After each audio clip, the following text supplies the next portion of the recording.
కాకినాడ జిల్లా తునిలో తొలి దళిత municipal chairman బర్రె సూర్యనారాయణ సంస్మరణ సభ ఘనంగా నిర్వహించారు.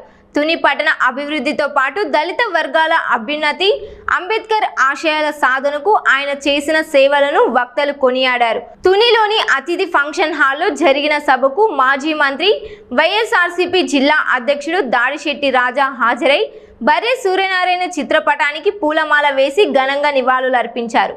ప్రజల మనసులో చిరస్థాయిగా నిలిచిన నాయకుడిగా ఆయన సేవలను స్మరించుకున్నారు.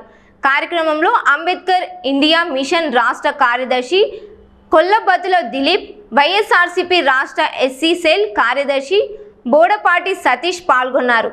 అలాగే వివిధ రాజకీయ పార్టీల నాయకులు, పట్టణ ప్రముఖులు, పాస్టర్ అసోసియేషన్ సభ్యులు, దళిత సంఘాల ప్రతినిధులు, బంధుమిత్రులు హాజరై బర్రె సూర్యనారాయణ సేవలను గుర్తు చేసుకుంటూ నివాళులర్పించారు. సభలో ఆయన ఆశయాలను కొనసాగించాలని పలువురు పిలుపునిచ్చారు.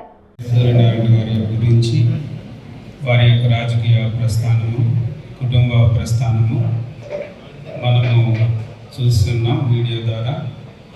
అలాగే ఆయన యొక్క అడుగుజాడల్లో దేవుడు నడిపించాలని కోరుకొనుచు ఈ మాటలు తదుపరి మనం దైవ సందేశాన్ని విందాం. ఉంటే మాత్రం వారిని సరి చేసుకొని ప్రభుత్వ సహవాసం కలిగి ఉండాలి. మా చిన్నాన్న గారి కుటుంబం చాలా మంది పెద్ద కుటుంబం.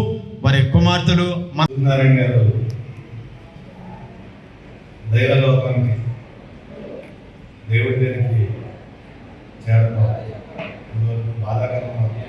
అదేవిధంగా ఒకే వ్యవస్థలో సుమారు 16 ఏళ్ళ పాటు మేము కలిసి పనిచేసాం. సూర్యనారాయణ గారు అడుగుజాడల్లో ఆయన వారసులు కానీ అందరూ కూడా ఆయన పార్ట్ తీసుకుని ఆయన అడుగుజాడల్లో నడాలని మనస్ఫూర్తిగా కోరుకుంటూ